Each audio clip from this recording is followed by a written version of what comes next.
চাঁদ দেখা সাপেক্ষে আগামী ৭ই জুন বাংলাদেশে পবিত্র ঈদুল আজহা পালিত হতে পারে, এই সম্ভাবনাই প্রবল। যেহেতু সৌদি আরবে ঈদ হবে ৬ তারিখে, সেহেতু বাংলাদেশে ৭ তারিখে পবিত্র ঈদুল আজহা উদযাপিত হওয়ার প্রবল সম্ভাবনা রয়েছে।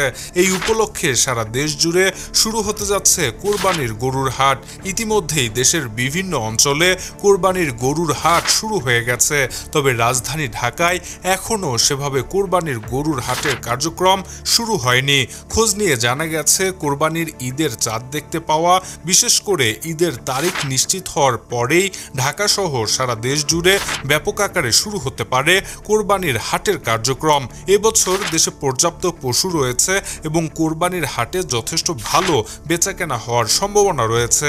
ধারণা করা হচ্ছে ১ তারিখের পর থেকে ব্যাপক আকারে জমে উঠবে কোরবানির গরুর হাট। তবে রাজধানী ঢাকার গরুর হাটগুলো কোরবানির ঈদের ২-৩ দিন আগে থেকে ব্যাপক আকারে জমে উঠবে। ব্যাপারীরা আশা করছেন এবারের কোরবানির গরুর হাটে পশুগুলোর ভালো দাম পাওয়া যাবে। Shahriar Alam, EBD news.